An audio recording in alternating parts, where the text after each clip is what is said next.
এটা একটা ঘৃণ্য রাজনীতি, যেটি ভিপি নুরুল হক নূর গত কোরবানির ঈদে করেছেন। একটি পরিপূর্ণ এবং পরিশুদ্ধ নির্বাচন করার জন্য প্রশাসনের ভিতরে যে প্রস্তুতি, সেই ধরনের কোনো প্রস্তুতি আমরা এখনও দেখি না। এনসিপির অন্যতম গুরুত্বপূর্ণ নেতা সার্জিস আলম যে অভিযোগ করেছেন, তিনি তো ফৌজদারি অপরাধী হয়েছেন, আপনি দেখেছেন। ভিপি নুরুল হক নূরের বাবা এবং তার ভাইয়ের নেতৃত্বে আমাদের ওই ইউনিয়নে বিএনপির কার্যালয় ভাঙচুর করেছে। আমি স্থানীয় বিএনপিকে অনুরোধ করব, যদি ভিপি নূর কোনো ধরনের সহযোগিতা চান, তারা যেন সেই সহযোগিতা করেন। আমন্ত্রণ জানাচ্ছি আমাদের আজকের সোজা সাপটায়। আমি নূরে আলম আছি আপনাদের সাথে চলমান রাজনীতি সহ নানা বিষয় নিয়ে কথা বলার জন্য। আমাদের সাথে আছেন বিএনপির জাতীয় নির্বাহী কমিটির সদস্য ও ঢাকা বিশ্ববিদ্যালয় ছাত্র দলের সাবেক সভাপতি হাসান মামুন। মামুন ভাই, আপনাকে অসংখ্য ধন্যবাদ আমাদেরকে সময় দেওয়ার জন্য। আপনাকে কাছে প্রথমেই যে বিষয়টি জানতে চাচ্ছি, আমাদের গণঅভ্যুত্থানের 1 বছর পার হয়েছে, সরকারেরও 1 বছর পার হয়েছে। আপনার কাছে এই সরকারের সফলতা ব্যর্থতা কি, আপনি কি মনে করেন? ধন্যবাদ ইন্ডিপেন্ডেন্ট টেলিভিশনকে, ধন্যবাদ পিন্টু তোমাকে। আমি ধন্যবাদ জানাচ্ছি ইন্ডিপেন্ডেন্ট টেলিভিশনের সাংবাদিক এবং কলাকুশলী সহ দর্শক সবাইকে আমাদের এই শো শুনবার জন্য। প্রথমত, 24-এর ছাত্র গণঅভ্যুত্থান বাংলাদেশের জাতীয় রাজনীতি এবং গণতন্ত্রের ইতিহাসে একটি গুরুত্বপূর্ণ অধ্যায়। আমরা 90-এর ছাত্র গণঅভ্যুত্থানের প্রজন্ম। আমরা যখন ঢাকায় এসএসসি ইন্টারমিডিয়েট ভর্তি হতে আসি, তখন এরশাদের পতনের ঠিক 2 বছর আগে আমরা ঢাকায় ভর্তি হতে এসেছি এবং সক্রিয়ভাবে এরশাদ বিরোধী আন্দোলনে আমরা অংশগ্রহণ করেছি। আমরা 90-এর গণঅভ্যুত্থান আমাদের চোখের সামনে দেখেছি, অংশগ্রহণ করেছি এবং তার পরিণতি এবং তার ফলাফল সব কিছু আমরা আমাদের চোখের সামনে দেখেছি। তার পাশাপাশি দীর্ঘদিনের গণতন্ত্রের পথ চলা, গণতন্ত্রের উত্থান, গণতন্ত্রের সংকট, গণতন্ত্রের পতন এবং গণতন্ত্র পুনরুদ্ধার সব কিছুই দেখেছি। তার ভেতর দিয়ে গত 17 বছর, বিশেষ করে 2014 সালের পর থেকে বাংলাদেশের গণতন্ত্রের এবং রাজনীতির যে অন্ধকার যুগ, 14 থেকে 24 সাল এবং 25 সাল পর্যন্ত যে অন্ধকার যুগ গিয়েছে, সেই একটি অন্ধকার যুগের অবসান হয়েছে এই 24-এর ছাত্র গণঅভ্যুত্থানের মধ্য দিয়ে।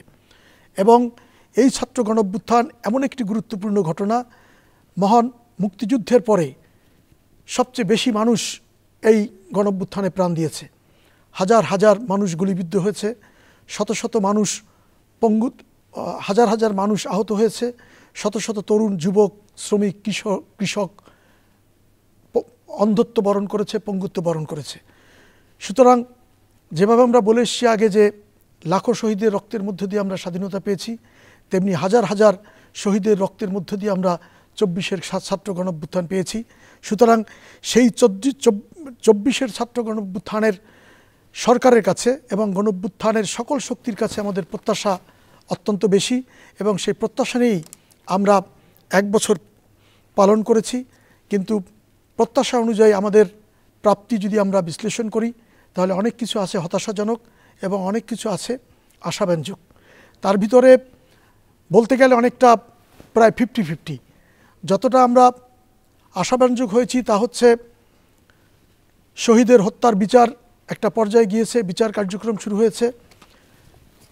গণঅভ্যুত্থানের পরাজিত শক্তির অনেকেই দেশ ত্যাগ করেছেন, অনেকেই গ্রেপ্তার হয়েছেন এবং অনেকেই তাদের ভুল বুঝতে পেরে তারা রাজনীতিতে নীরব হয়ে গিয়েছেন। অনেকে ভুল স্বীকার করার চেষ্টা করলেও তারা ভুল স্বীকার করতে পারছেন না, বাট তাদের ভিতরে উপলব্ধি আছে যে তারা একটা বড় ধরনের অপরাধ বাংলাদেশের রাজনীতিতে সংগঠিত করেছে। কিন্তু এই 24-এর গণঅভ্যুত্থানের মধ্য দিয়ে যে সরকারটি গঠিত হয়েছে, যাদের দায়িত্ব সবচেয়ে বেশি এবং এই 24-এর ছাত্র গণঅভ্যুত্থানের যে সমস্ত সপক্ষের শক্তি, যারা প্রত্যক্ষ এবং পরোক্ষভাবে এই সরকারের সাথে যুক্ত আছেন, আমি মনে করি তাদের দায়িত্ব সবচেয়ে বেশি। বিশেষ করে 24-এর ছাত্র গণঅভ্যুত্থানের শহীদদের পরিবারকে পুনর্বাসন করা, 24-এর ছাত্র গণঅভ্যুত্থানের আহতদের চিকিৎসা করা, পঙ্গুদের চিকিৎসা করা এবং আহতদের পরিবারকে সহায়তা দিয়ে একটা পর্যায়ে নিয়ে আসা। তার পাশাপাশি যার জন্য মানুষ অকাতরে জীবন দিয়েছে, তা হচ্ছে গত একটি যুগ মানুষ তার ভোট দিতে পারেনি। একটি স্বৈরাচারী ব্যবস্থার মধ্য দিয়ে, বিশেষ করে 2014 সালের নির্বাচনের মধ্য দিয়ে 14, 18 এবং 24 সালের যে একটি বাজে নির্বাচন, কখনো ভোটারবিহীন নির্বাচন, কখনো রাতের ভোটের নির্বাচন এবং কখনো দামি ভোটের নির্বাচন, এর মধ্য দিয়ে গণতন্ত্রের যে অপমৃত্যু হয়েছিল বাংলাদেশের মানুষ প্রত্যাশা করছে এবং প্রত্যেকটি নাগরিক প্রত্যাশা করছে 24-এর গণঅভ্যুত্থানের মধ্য দিয়ে বাংলাদেশ একটি গণতান্ত্রিক নির্বাচনের ধারায় ফিরবে। সুতরাং সেই প্রত্যাশা মানুষের যতদিন পূরণ না হবে ততদিন এই সরকারের কাছে এবং সরকারের সহায়ক সকল রাজনৈতিক শক্তির কাছে মানুষ তার প্রত্যাশার জন্য তাগিদ দিতেই থাকবে যে তারা একটি অবাধ এবং নিরপেক্ষ নির্বাচনের মধ্য দিয়ে বাংলাদেশে একটি গণতান্ত্রিক সরকার প্রতিষ্ঠা করতে চায়। এবং সেই প্রত্যাশা এখনও পূরণ হয়নি বিধায় আমরা এই 24-এর গণঅভ্যুত্থানের কাছে আমাদের যে প্রত্যাশা এবং প্রাপ্তি তা আমরা অধরাই ধরে নিব। ফেব্রুয়ারিতে নির্বাচনের রোডম্যাপ ঘোষণা করেছেন আমাদের প্রধান উপদেষ্টা। এরই মধ্যে নির্বাচন কমিশনও প্রস্তুতি শুরু করেছে। নির্বাচনের মাঠের লেভেল প্লেইং ফিল্ড নিয়ে আমাদের অনেকগুলো রাজনৈতিক দলই তারা আসলে মানে আশঙ্কা প্রকাশ করছেন। আপনার কাছে কি মনে হয় যে তাদের আশঙ্কা অমূলক, অথবা মানে নির্বাচনের মাঠে আমরা যে সংঘর্ষ দেখি, ক্ষমতার দাপট দেখি, সেইটা আসলে সেই জায়গাটাতে পরিবর্তন কতটুকু হবে বলে আপনি মনে করেন? প্রথমত, প্রধান উপদেষ্টা নির্বাচনের যে রোডম্যাপ ঘোষণা করেছেন, তফসিল ঘোষণা করবে নির্বাচন কমিশন। বাট একটুকু আমরা আশাবাদী যে ওনার প্রধান উপদেষ্টার কাছ থেকে একটি রোডম্যাপ পাওয়া গিয়েছে। কিন্তু প্রধান উপদেষ্টা এবং নির্বাচন কমিশন ব্যতীত এই সরকারের এবং নির্বাচন প্রক্রিয়ার সাথে জড়িত অন্যান্য সকল বিভাগ, যেমন সরকারের উপদেষ্টাদের মধ্যে এবং নির্বাচনের সাথে সংশ্লিষ্ট প্রশাসন, সিভিল প্রশাসন এবং পুলিশ প্রশাসন এবং অন্যান্য সবার মধ্যে ব্যক্তিগতভাবে সেনাপ্রধানের বক্তব্যে আমরা নির্বাচনের ব্যাপারে আশাবাদী হলেও একটি পরিপূর্ণ এবং পরিশুদ্ধ নির্বাচন করার জন্য প্রশাসনের ভিতরে যে প্রস্তুতি, সেই ধরনের কোনো প্রস্তুতি আমরা এখনও দেখি না। বিশেষ করে আইনশৃঙ্খলার উপরে পুলিশ প্রশাসনের যে কঠোর নিয়ন্ত্রণ, সেই নিয়ন্ত্রণটা টোটালি অনুপস্থিত। অনেকটা পুলিশকে মনে হচ্ছে তারা নিজেরাই কোণঠাসা হয়ে আছেন এবং এই যে সরকারের সহায়ক যে সমস্ত শক্তি আছে, রাজনৈতিক শক্তি এবং ছাত্র প্রতিনিধিরা, বিশেষ করে বৈষম্য বিরোধী ছাত্র আন্দোলন কিংবা অন্যান্য যে সমস্ত তাদের সহায়ক রাজনৈতিক শক্তি আছে, তারা সরকারের উপরে অন্যায় প্রভাব বিস্তার করছে বলে আমার কাছে মনে হয়। সেই কারণে পুলিশ প্রশাসনের যাদের সঙ্গে আমাদের কথা হয়, সাংবাদিকদের সাথে যাদের আমার কথা হয়, প্রশাসনের যাদের সাথে কথা হয়, তারা স্বাধীনভাবে কাজ করতে পারছে কি না আমার মনে সন্দেহ আছে। এবং প্রশাসনকে যদি স্বাধীনভাবে কাজ করতে না দেওয়া হয়, বিশেষ করে আইনশৃঙ্খলার উপরে আইনশৃঙ্খলা বাহিনীর পূর্ণ নিয়ন্ত্রণ প্রতিষ্ঠিত না হলে নির্বাচনের পরিবেশ তৈরি হবে না। আরেকটি যেটি বলছেন আপনি, লেভেল প্লেইং ফিল্ড, যে সমস্ত রাজনৈতিক দল সরাসরি অভিযোগ করছে যে লেভেল প্লেইং ফিল্ড তৈরি হচ্ছে না, তারাই বরং এক্সট্রা অ্যাডভান্টেজ নিচ্ছেন। বরং অন্যান্য রাজনৈতিক দল যারা নির্বাচন কমিশনের তালিকাভুক্ত কিংবা অনুমোদিত রাজনৈতিক দল, যারা গত স্বৈরাচারের সময় কোনো না কোনোভাবে তারা সরকারের সাথে যুক্ত ছিলেন কিংবা তাদেরকে তাদের পক্ষ ধরে নেওয়া হয়, তারা আদৌ নির্বাচনে অংশগ্রহণ করতে পারবেন কিনা বা তাদের নির্বাচন করলেও তারা কিভাবে করবেন, তারা লেভেল প্লেইং ফিল্ড পাচ্ছে কিনা তারা অভিযোগ করতে পারেন। কিন্তু গণঅভ্যুত্থানের সপক্ষের দুই একটি শক্তি যারা লেভেল প্লেইং ফিল্ড নেই বলে অভিযোগ করছেন, তারা মূলত আরও এক্সট্রা অ্যাডভান্টেজে আছেন। তারা সব ধরনের স্বাধীনতা ভোগ করছেন, সব ধরনের সুবিধা উপভোগ করছেন, পাল্টা আবার অভিযোগ করছেন তারা। এটা দুঃখজনক। যদি নির্বাচন কমিশন একটি তফসিল ঘোষণা করতে চায় এবং সরকার যদি আসলেই নির্বাচন করতে চায়, এই নির্বাচনের সাথে যারা অংশগ্রহণ করতে পারবে সবাইকে নিয়ে নির্বাচনের পরিবেশ সৃষ্টি করা এবং লেভেল প্লেইং ফিল্ড তৈরি করার জন্য তাদেরই আলোচনার উদ্যোগ গ্রহণ করা উচিত। তখন সুনির্দিষ্টভাবে কারা কি অভিযোগ করেন, কিভাবে তারা লেভেল প্লেইং ফিল্ড পাচ্ছেন না, কোন কোন জায়গায় তাদের অধিকার ক্ষুণ্ণ হচ্ছেন, তারা যখন সেই ব্যাপারে অভিযোগ করবেন, সেই অভিযোগ টু দ্য পয়েন্টে খতিয়ে দেখে তদন্ত করে সরকার সেই সমস্ত জায়গাগুলোকে মেকআপ করতে পারেন এবং নির্বাচনের পরিবেশ সৃষ্টি করতে পারেন। কিন্তু মূলত আমার বক্তব্য সুস্পষ্ট, যারা অভিযোগটা করছেন তারা মূলত এক্সট্রা অ্যাডভান্টেজ নিচ্ছেন এবং এসে অভিযোগ করছেন। পটুয়াখালী 3 আসন যেখান থেকে আপনি নির্বাচন করবেন বলে এরই মধ্যে ঘোষণা দিয়েছেন, আপনার আসনের যিনি অপর একজন প্রার্থী, ডাকসুর সাবেক ভিপি গণ অধিকার পরিষদের সভাপতি নুরুল হক নূর, সম্প্রতি অভিযোগ করেছিল যে সেখানে তাকে অবরুদ্ধ করা হয়েছিল, তার উপরে হামলা করা হয়েছে, তার রাজনৈতিক কার্যক্রমে বাধা সৃষ্টির অভিযোগ তিনি প্রতিনিয়তই করছেন। এই বিষয়টি নিয়ে আপনি কি বলবেন এবং সেখানে অভিযোগের আপনার অনুসারীদের দিকে? আপনাকে ধন্যবাদ জানাচ্ছি আমি প্রথমত, যে এই ঘটনার মধ্য দিয়ে আমার উপর একটা মিডিয়া ট্রায়াল হয়ে গেছে কিন্তু, এবং দুঃখজনক হলেও সত্যি যে সমস্ত মিডিয়া এই বিষয় নিয়ে নিউজ করেছে, বেশিরভাগ মিডিয়াই আমার বক্তব্য নেওয়ার চেষ্টা করেননি এবং একচাটিয়ে বলে গেছেন একজন মিডিয়া শুধু প্রচার করেছে। এইটা সংবাদপত্রের বা নিউজের কোনো আদর্শ হতে পারে না। ভিপি নুরুল হক নূর আমাদের একজন প্রিয় অনুজ, ঢাকা বিশ্ববিদ্যালয়ে তিনি যেভাবেই হোক তিনি ভিপি নির্বাচিত হয়েছেন এবং তার ভিপি নির্বাচিত হওয়ার ক্ষেত্রে আমাদের যথেষ্ট উৎসাহ উদ্দীপনা ছিল এবং তার কাছে আমাদের প্রত্যাশাও ছিল অনেক। ভিপি নুরুল হক নূর গত কোরবানির ঈদে বাড়িতে গিয়েছেন, আমিও গিয়েছি। আমি গিয়েছি এবং আমাদের বিভিন্ন সামাজিক অনুষ্ঠানে অংশগ্রহণ করেছি, ক্রীড়া প্রতিযোগিতায় অংশগ্রহণ করেছি। সেখানে হাজার হাজার দর্শক ছিল, তাদের সাথে আমাদের কুশল বিনিময় হয়েছে, শুভেচ্ছা বিনিময় হয়েছে। আমরা ঈদে বাড়ি ফিরে এসেছি। আমরা ওইখানে কোনো মিডিয়ার মব সৃষ্টি করি নাই, আমরা ওইখানে কোনো মিডিয়াকে দৃষ্টি আকর্ষণ করার চেষ্টা করি নাই।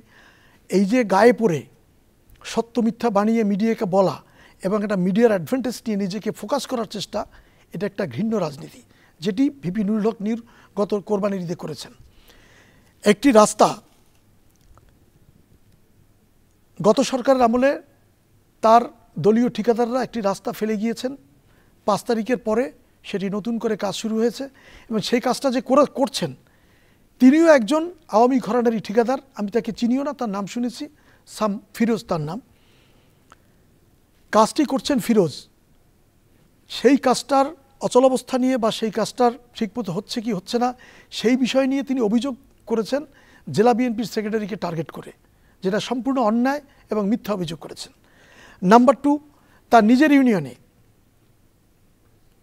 সাম্প্রতিক সময় সরকার এবং ভূমি অফিস থেকে আমি শুনেছি, আমি এটার সাথে কারোর সঙ্গে আমার সরাসরি কথা হয়নি, এই ঘটনার আগে তিনি এলাকায় গিয়েছেন। কোনো ব্যবসায়ী তার কাছে অভিযোগ করেছেন যে ভূমি অফিস থেকে ডিসিআর কাটানো হয়েছে 30,000-35,000 টাকা করে। এটার উপরে তিনি সম্পূর্ণ মিথ্যা এবং বানোয়াট অভিযোগ করেছেন তার এলাকার বিএনপি সভাপতির বিরুদ্ধে, যে এটার সাথে তিনি জড়িত। তিনি নিজেও একজন ব্যবসায়ী ওই বাজারের, এবং আমি একাধিক ব্যবসায়ীর সঙ্গে কথা বলেছি এই ঘটনার পরে, তারা কেউ অভিযোগ করে নাই যে এই ঘটনার সাথে ওই বিএনপির সভাপতি বাকের বিশ্বাস জড়িত। ভিপি নুরুল হক নূর সরাসরি গণমাধ্যমের সামনে তার বিরুদ্ধে অভিযোগ করেছেন, তিনি যথারীতি সংবাদ সম্মেলন করে সেটার প্রতিবাদ করেছেন। সেই ঘটনার ধারাবাহিকতায় ভিপি নুরুল হক নূরের বাবা এবং তার ভাইয়ের নেতৃত্বে আমাদের ওই ইউনিয়নে বিএনপির কার্যালয় ভাঙচুর করেছে। সেই দৃশ্য, হামলার দৃশ্য, ভাঙচুরের দৃশ্য এবং বিএনপি নেতাকর্মীদের আহত রক্তাক্ত হওয়ার দৃশ্য সমস্ত সোশ্যাল মিডিয়ায় এবং অনলাইন মিডিয়াগুলোতে প্রচারিত হয়েছে। সেই একটা ইউনিয়নে তার বাড়ির সামনে বিএনপির কার্যালয়ে হামলা হওয়ার পরে সেই ঘটনা যখন সোশ্যাল মিডিয়াগুলোতে লাইভ দেখায়, তখন একটা রাজনৈতিক দলের নেতাকর্মীদের ভিতরে প্রতিক্রিয়া হতেই পারে, এবং সেই প্রতিক্রিয়ার অংশ হিসাবে ভিপি নূর আর একটা অঞ্চলে তার স্বাভাবিক রাজনৈতিক কর্মসূচিতে তিনি অংশগ্রহণ করেছেন।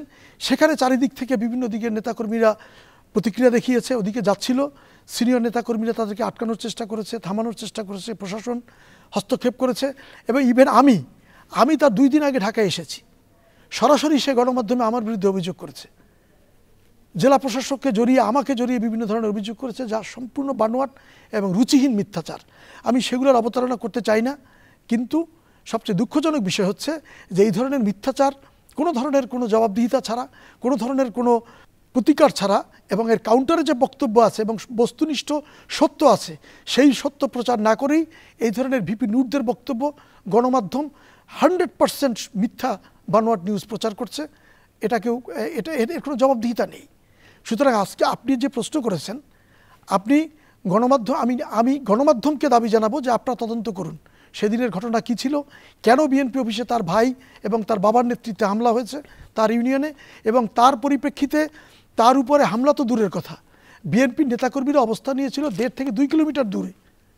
সে ভয় পেয়ে প্রশাসনকে ইনভলভ করেছে, সাংবাদিকদের ইনভলভ করেছে, আমরা নিজেরাও তাকে সহযোগিতা করেছি। পক্ষান্তরে সে নোংরা রাজনীতি করে আমাদেরকে খাটো করার জন্য, আমাদেরকে গণমাধ্যমের সামনে, দেশবাসীর সামনে এবং বিএনপির সামনে আমাদেরকে খাটো করার জন্য সে একটা নোংরা রাজনীতি করেছে। আমি তাকে পরামর্শ দেব এবং অনুরোধ করব এই ধরনের নোংরা রাজনীতি থেকে বিরত থাকার জন্য।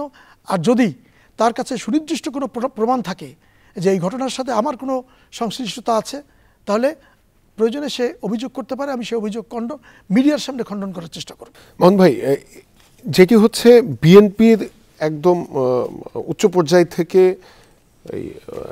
একটি চিঠি দেওয়া হয়েছিল, একটি নোটিশ জারি করা হয়েছিল যে ভিপি নুরুল হক নূরের যে সংসদীয় আসন অথবা যে আসনে থেকে তিনিও নির্বাচন করতে ইচ্ছুক, সেখানে বিএনপির নেতাকর্মীদের তাকে সহায়তা করার জন্য। তো জোটবদ্ধভাবে যদি নির্বাচন হয় তাহলে মানে এই চিঠি কি অর্থ বহন করে? এবং এরপরে যখন এই ঘটনা ঘটে, মানে আপনি যেটা বলছেন যে মানে তারা বিএনপির দলীয় অফিস ভাঙচুর করেছে, তারপরে নেতাকর্মীরা প্রতিক্রিয়া জানিয়েছেন, তারপরে তো মানে হামলা করা এইটা তো আসলে কতটুকু যৌক্তিক? আর সেই সঙ্গে চিঠির বিষয়টি যদি আমি আপনাকে বলি। প্রথমত আমি যেটা বলেছি যে আপনার 24-এর গণঅভ্যুত্থানের পরে 5 তারিখের পরে একাধিকবার এ ধরনের মিথ্যা অভিযোগ করা হয়েছে স্থানীয় বিএনপি কর্মীদের বিরুদ্ধে, যে নেতাকর্মীরা তাকে অসহযোগিতা করে। কিভাবে অসহযোগিতা করে তা কিন্তু সে বলেনি। যে অভিযোগটি সে আগে করেছে সেই অভিযোগের ব্যাপারে আমরা থানা বিএনপি তদন্ত কমিটি করেছে। সেই তদন্ত কমিটির রিপোর্ট তার স্থানীয় গণ অধিকার পরিষদকে এবং তাকে পৌঁছে দেওয়া হয়েছে। সেটির একটি কপি জেলা বিএনপিকে দেওয়া হয়েছে, আমাকে দেওয়া হয়েছে। সেখানে যেটি তদন্তে এসেছে সেটি হচ্ছে যে পটুয়াখালী জেলায় তার একটি সমাবেশে গলাচিপা থেকে ট্রাক ভর্তি লোকজন যাচ্ছিল। স্থানীয় আমখলা বাজারে সেই ট্রাক অবস্থান করছিল এবং স্লোগান দিতে গিয়ে একটা ট্রাক থেকে জয় বাংলা স্লোগান হয়েছে, অন্য ট্রাক থেকে, এবং আপনি তো বুঝেনি 5 তারিখের পরে আওয়ামী লীগেরও যেমন মানুষের সম্পর্কে আতঙ্ক আছে, মানুষেরও আওয়ামী লীগ সম্পর্কে আতঙ্ক আছে। ওইখানে জয় বাংলা স্লোগান দেওয়ার পরে সেই ট্রাকে বিচ্ছিন্নভাবে ঢিলাঢিলি হয়েছে, কোনো ঘটনা ঘটেনি।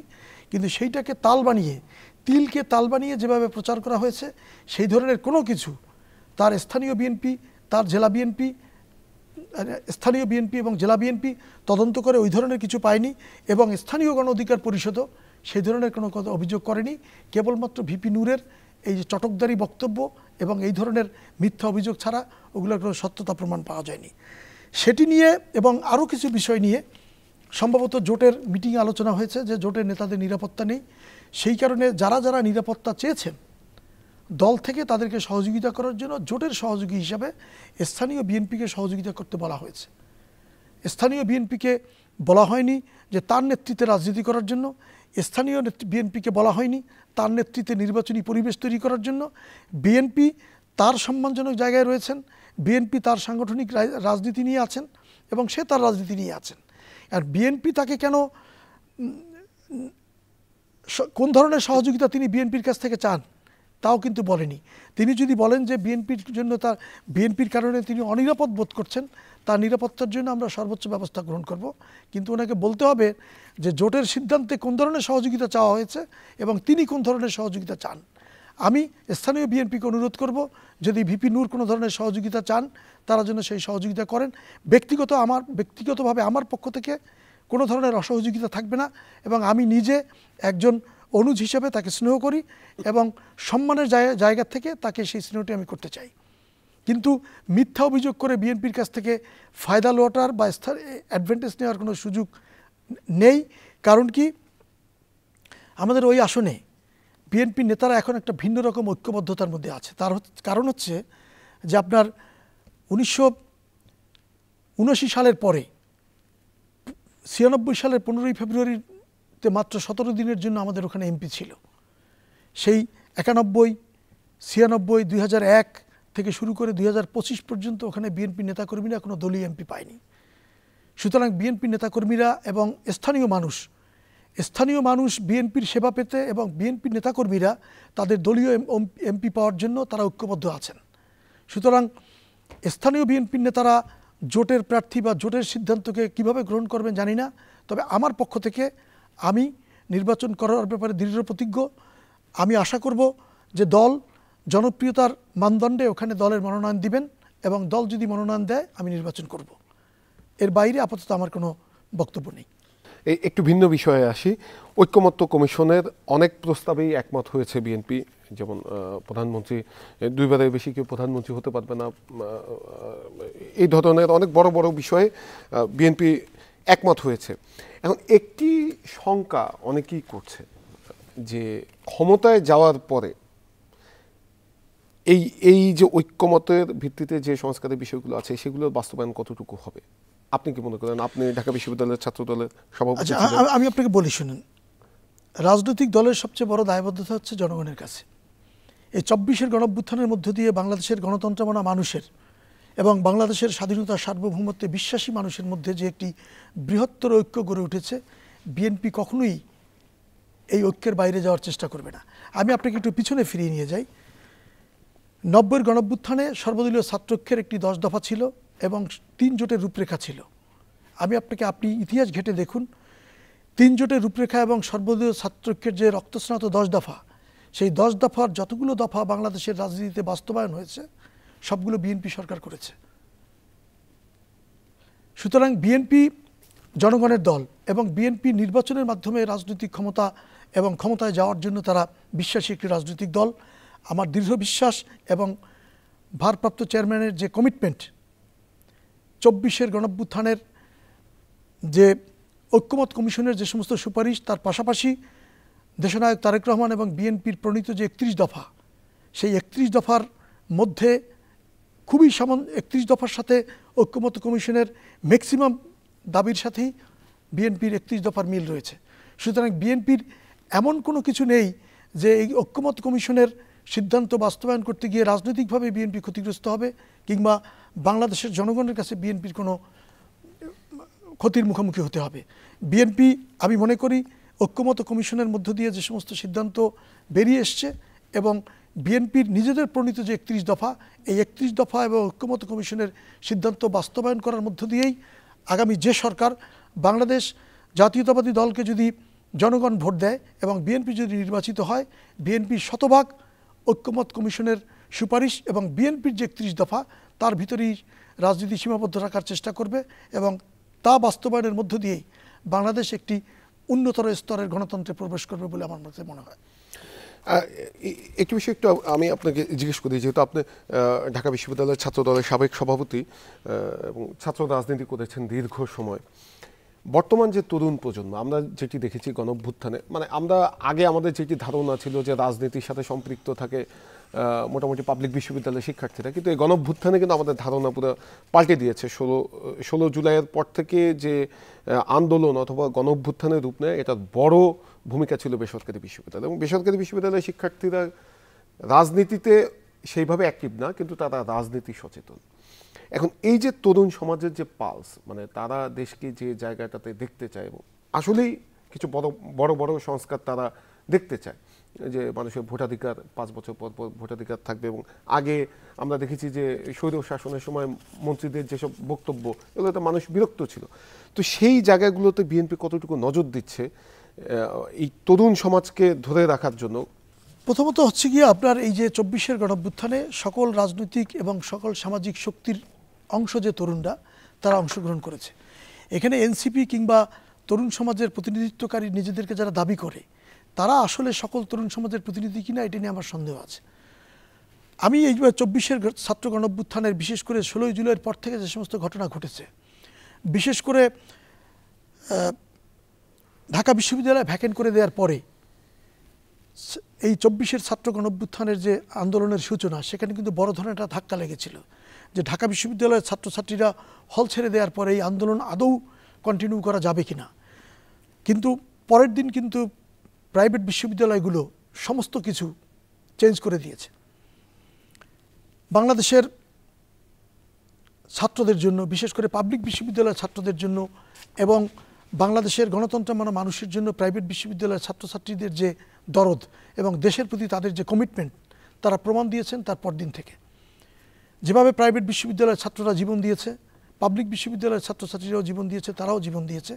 তার পাশাপাশি সমাজের সমস্ত শ্রেণী পেশার এবং সকল শ্রেণীর তরুণ সমাজ এগিয়ে এসেছে এই আন্দোলনে এবং তারা দেশের প্রতি তাদের মায়া এবং ছাত্রছাত্রীদের প্রতি তাদের যে সহানুভূতি, তার অংশ হিসাবেই তারা এখানে অংশগ্রহণ করেছে। এবং বিএনপি এই তরুণদের প্রতিনিধিত্ব করে, তাদের ছাত্র সংগঠন এবং তাদেরও বিভিন্ন তরুণদের মধ্যে তাদেরও সংগঠন আছে তার মধ্যে দিয়ে। এবং বিএনপি তরুণদের বক্তব্য ধারণ করে এবং তাদের বক্তব্য এবং তাদের চিন্তা চেতনার মধ্যে দিয়েই আগামী বাংলাদেশে তাদের অংশগ্রহণ কি হবে, তাদের নীতি আদর্শের সাথে সামঞ্জস্য রেখে বিএনপি তার রাজনৈতিক পরিকল্পনা, তার রাষ্ট্র পরিচালনার পরিকল্পনা এবং তার রাজনৈতিক ভবিষ্যৎ নির্ধারণ করবে বলে আমি জানি এবং বিশ্বাস করি। জামায়াত বলছে পিয়ার পদ্ধতির জন্য তারা আন্দোলন করবে, আমরা দেখেছি এর মধ্যে তারা কর্মসূচিও পালন করছে, এটাকে কিভাবে দেখছেন আপনি? প্রথমত জামাত এবং এনসিপি, গণ অধিকার পরিষদ কিংবা ইসলামী আন্দোলন, তারা যে দাবি করছে পিয়ার পদ্ধতির, তারা অতীতের তাদের নির্বাচনী ফলাফলের কিছু অ্যানালাইসিস করে তারা এই পার্সেন্টেজ দাঁড় করিয়েছে। এটা আদৌ তাদের পার্সেন্টেজ কিনা এটা নিয়ে আমার সন্দেহ আছে। কারণ কি, আমি আপনাকে বলি, ধরেন জামাত জানেই না তাদের নির্বাচনী, আমি ফাঁকে একটি প্রশ্ন একটু করি। আমরা যে ভোটের হিসাব করি সেটি আমরা করি হচ্ছে 2008 সালের ভোটের পার্সেন্টেজ দেখে, 2001-এর, 96-এর, 91-এর, কিন্তু 2009-এর পর তো কোনো ভোটই হয়নি। তাহলে ওই পার্সেন্টেজ কতটুকু এখন যৌক্তিক? আর সেই সাথে আপনার হচ্ছে 3.5 কোটির মতো তরুণ প্রজন্ম আছে, তারা কোন দিকে যাবে এটা তো এখনো মানে নির্ধারিত না।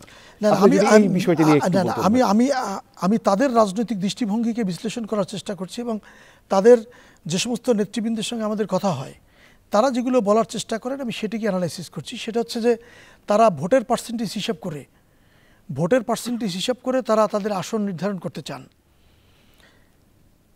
প্রথমত হচ্ছে এটা আমার নীতিগতভাবে এটার আমি বিরোধী, এই কারণে যে বাংলাদেশের পার্লামেন্টারি ডেমোক্রেসির জনগণের অধিকার আছে তার সরাসরি তার জনপ্রতিনিধি নির্বাচন করবার। জনগণ কি তাদেরকে এই মতামত দিয়েছে যে আমরা পার্সেন্টেজ হিসেবে অংশগ্রহণ করতে চাই? তারা অতীতের জনগণ যে ভোটগুলো দিয়েছেন সেটা তাদের প্রার্থীকে ভোট দিয়েছেন, তার দলকে তো ভোট দেননি। ধরেন এখন মতিউর রহমান নিজামী সাহেব পাবনায় যে ভোট পেয়েছেন, শফিকুর রহমান সাহেব তো সেই ভোট তার আসনে পাননি। তো শফিকুর রহমান সাহেব ওই পার্সেন্টেজের দাবিদার কীভাবে হন?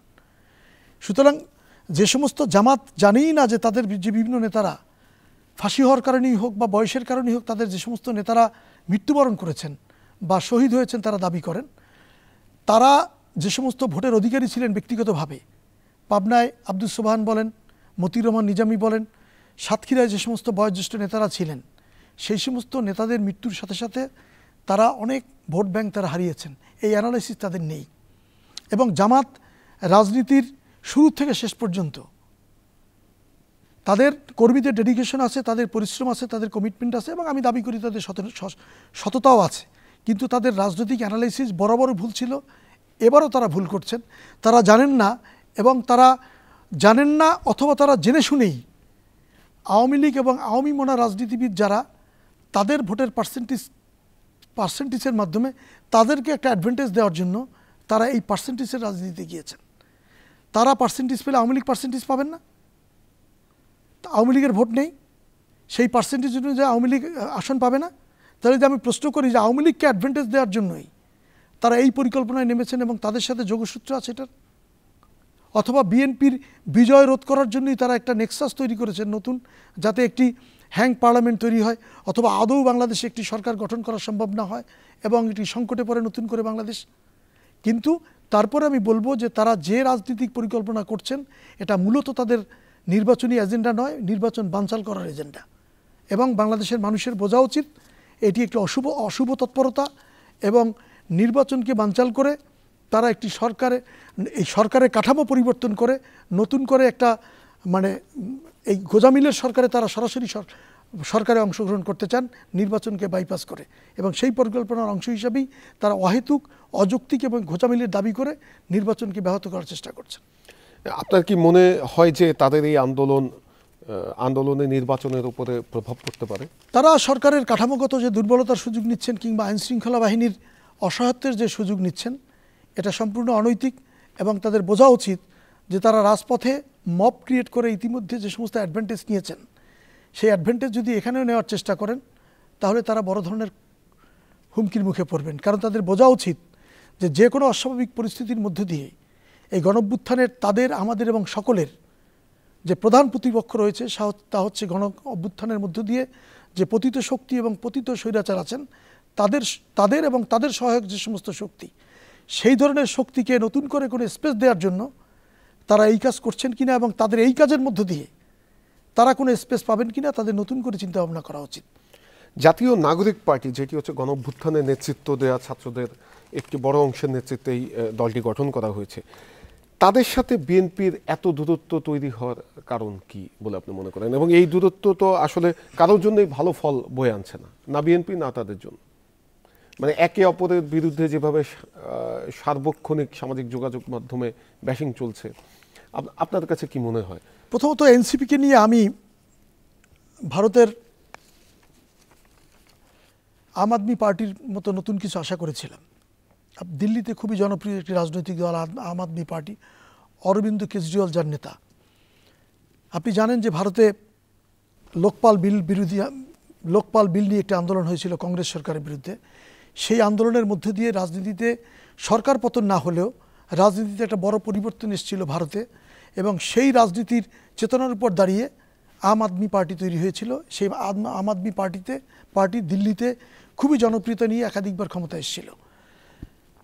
90-এর ছাত্র গণঅভ্যুত্থানের মধ্য দিয়ে বাংলাদেশে কোনো নতুন রাজনৈতিক দল তৈরি হয়নি, এবং যার ফলে 90-এর গণঅভ্যুত্থানের পরবর্তীতে যে গণতন্ত্র এসেছে সেই গণতন্ত্রে অতীতের রাজনীতির ধারাবাহিকতার সৃষ্টি হয়েছে, গণতন্ত্র এসেছে, কিন্তু নতুন কোনো রাজনীতি আসা সম্ভব হয়নি। 24-এর ছাত্র গণঅভ্যুত্থানে যখন ছাত্ররা নতুন রাজনৈতিক দল গঠন করবে বলে ঘোষণা দিয়েছিলেন, তখন আমি কিছুটা আশাবাদী ছিলাম। কিন্তু এই দলটি গঠন হওয়ার পূর্বে এবং গঠন হওয়ার পরে তাদের বিরুদ্ধে মোটা দাগে যে সমস্ত অভিযোগ এসছে, এটা তাদের জন্য, দেশের জন্য এবং দেশের গণতন্ত্রের জন্য এবং গণতন্ত্রের রাজনীতির জন্য খুবই হতাশাজনক। এবং এই বিভিন্ন ধরনের আর্থিক অভিযোগের পাশাপাশি বিভিন্ন ধরনের অনিয়মে এবং নোংরামিতে অংশগ্রহণ করার পাশাপাশি যে অভিযোগটি এসছে সেটা হচ্ছে তারা সরকারকে প্রেশার ক্রিয়েট করে, রাজনৈতিক দলগুলোকে প্রেশার ক্রিয়েট করে ক্ষমতার অংশীদারিত্ব, অলরেডি তারা ক্ষমতার অংশ আছেন, ক্ষমতার রাজনীতিতে তারা জোর করে একটা কিছু করতে চান। তাদের যদি জনপ্রিয়তা থাকে এবং 24-এর গণঅভ্যুত্থানের যদি তারাই প্রধান শক্তি হয়ে থাকেন, তাহলে 24-এর গণঅভ্যুত্থানের সমর্থকরা তাদের ভোট দিবেন, তারা সরাসরি নির্বাচনে অংশগ্রহণ করুক। নির্বাচনে অংশগ্রহণ না করে রাষ্ট্রের বিভিন্ন ক্ষমতার অংশীদারিত্ব তো নিয়েছেনই, বরং তারা নতুন সরকার কিভাবে হবে, সেখানে তারা কিভাবে ক্ষমতায় যাবে, সে ধরনের কৃত্রিম বিভিন্ন সংকট সৃষ্টি করছেন। কিন্তু সাধারণ মানুষের মধ্যে, ভোটারদের মধ্যে তাদের জন্য কতটুকু আন্তরিকতা আছে সেটা নিয়ে আমি নিজেও সন্দিহান, বাংলাদেশের সর্বশ্রেণীর মানুষ সন্দিহান, এবং সেই বোধোদয় তাদের আছে কিনা এবং তারা এটি যাচাই করেছেন কিনা কোনো ধরনের সামাজিক এবং রাজনৈতিক জরিপে উল্লেখযোগ্য কোনো মতামত মানুষ তাদের পক্ষে দিয়েছেন বলে আমি এখনও দেখিনি, সোশ্যাল মিডিয়াতেও দেখিনি, গণমাধ্যমেও দেখিনি। এবং একজন রাজনৈতিক সচেতন মানুষ হিসেবে ভোটারদের সঙ্গে, সাধারণ মানুষের সঙ্গে এবং আমার নির্বাচনী এলাকার মানুষের সঙ্গে আমার যতটুকু কথাবার্তা হয়, যতটুকু মতামত লেনদেন হয়, তার ভিতরে আমি তাদের কোনো রাজনৈতিক অবস্থান দেখিনি। না, বিএনপি তো বড় রাজনৈতিক দল হিসেবে আমাদের দেশে যে ফ্যাসিজমের যে গত 17 বছর যে ফ্যাসিজম কায়েম ছিল, তো বড় রাজনৈতিক দল হিসেবে বিএনপির তো মানে দায়িত্ব অনেক। মানে আমরা যেটা মনে করি, সাধারণ মানুষ যেটা মনে করি, বিএনপির তো একই সঙ্গে বিএনপি যেরকম ক্ষমতায় যাবে নির্বাচিত হলে, সেই সঙ্গে গণতান্ত্রিক পরিবেশ নিশ্চিত করা অথবা অন্য রাজনৈতিক দলও যাতে বেড়ে উঠতে পারে সেই পরিবেশ নিশ্চিত করাও তো বিএনপির একটা দায়িত্ব, মানে আগামী দিনের বাংলাদেশের জন্য। এবং সেটি অবশ্যই ফ্যাসিজম বিরোধী আন্দোলনে যারা অংশ নিয়েছে সেই দলগুলোর মধ্য থেকে অথবা সেই দলগুলোকে। বাংলাদেশে 24-এর ছাত্র গণঅভ্যুত্থানের পরে অনেকগুলো রাজনৈতিক দল তৈরি হয়েছে। তার ভিতরে এনসিপি অন্যতম, আরও কিছু রাজনৈতিক দল হয়েছে। তারা কেউ তো বাধাগ্রস্ত হচ্ছে না। আর আপনি যদি বাধাগ্রস্ত হওয়ার পরিবেশ নিজেই তৈরি করেন, আপনি যদি নিজেই চটকদারি বক্তব্য দিয়ে কাউকে প্রতিপক্ষ বানিয়ে নিজে হিরো হতে চান, তাহলে আপনি তো ন্যূনতম বাধার সম্মুখীন হতেই পারেন। আপনি দেখেছেন যে গাজীপুরের একটি ঘটনাকে কেন্দ্র করে সত্য আপনাদের গণমাধ্যমের মাধ্যমে সবাই জানতে পেরেছে, কিন্তু এনসিপির অন্যতম গুরুত্বপূর্ণ নেতা সার্জিস আলম যে অভিযোগ করেছেন, তিনি তো ফৌজদারি অপরাধী হয়েছেন, আপনি দেখেছেন। এখন যদি গাজীপুরে এই ঘটনার পরে গাজীপুরে স্থানীয় বিএনপি বা ওইখানে যদি তার বিরুদ্ধে মামলা হয়ে থাকে বা তিনি কোনো জনরোষের শিকার হয়ে থাকেন, তার এই জনরোষকে ঠেকাবে আপনি বলেন? তিনি যে ঘটনার সাথে বিএনপির কোনো ধরনের সম্পর্ক নেই, বরং ওই সাংবাদিকের সোশ্যাল মিডিয়ায় তার বক্তব্য, ফেসবুকে তার স্ট্যাটাস দেখে আমরা যেটা জানতে পেরেছি, তার বেশিরভাগ বক্তব্য জামাত এবং এনসিপির বিভিন্ন অনিয়মের বিরুদ্ধে তিনি স্ট্যাটাস দিয়েছেন। অথচ নিজেকে নিজে সেভ করার জন্য এবং নিজেদের ব্যর্থতার দায় বিএনপির ঘাড়ে চাপানোর জন্য তিনি প্রকাশ্যে বক্তব্য দিয়েছেন এবং স্ট্যাটাস দিয়েছেন ফেসবুকে যে বিএনপির বিরুদ্ধে নিউজ করার জন্য তাকে প্রকাশ্যে কুপিয়ে হত্যা করা হয়েছে। তো এই ধরনের যদি আপনার সস্তায় নেতা হওয়ার জন্য, এবং এটাকে বলে বাটপারি পলিটিক্স, এই ধরনের পলিটিক্স করতে গিয়ে তিনি যদি কোনো বাধার তার এবং তার দলকে ক্ষতিগ্রস্ত করেন, তার দায় দায়িত্ব বিএনপিকে নেওয়া সম্ভব না। বিএনপি নিজে একটি রাজনৈতিক দল। আমরা এখন পর্যন্ত 24-এর ছাত্র গণঅভ্যুত্থানের আদর্শের উপর দাঁড়িয়ে তারা যদি রাজনীতি করতে চান, তাদের জন্য আমাদের শুভকামনা থাকবে, সহযোগিতা করে থাকবে। কিন্তু যদি তারা মব ক্রিয়েট করে যদি বিএনপিকে কোণঠাসা করতে চায়, বিএনপি তো তার কাছে মাথা নত করার মতো রাজনৈতিক দল না। সুতরাং বিএনপির কাছ থেকে যদি তাকে সহযোগিতা নিতে হয়, তাকেও বিএনপির সাথে সহযোগিতা সম্পন্ন আচরণ করতে হবে। মামুন ভাই, আমরা একদম শেষ পর্যায়ে আছি। ছোট্ট করে একটা প্রশ্ন, সেটি হচ্ছে বিএনপির তৃণমূল পর্যায়ে অনেক নেতাকর্মীর বিরুদ্ধে চাঁদাবাজির অভিযোগ রয়েছে এবং প্রতিদিনই এই ধরনের অভিযোগ আসে। বিএনপি যদিও বা ব্যবস্থা নিচ্ছে, গত 1 বছরে 4000-এর বেশি নেতাকর্মীকে বহিষ্কারও করেছে বিএনপি। তারপরও অনেকেই অভিযোগ করছেন যে বিএনপি তৃণমূলে শৃঙ্খলা ফিরছে না। আপনার কাছে কি মনে হয়? আপনি তো মানে প্রতিনিয়ত আপনার যে সংসদীয় আসন সেখানে আপনি যাচ্ছেন, আপনি কথা বলছেন, কেন এই শৃঙ্খলাটা ফিরছে না?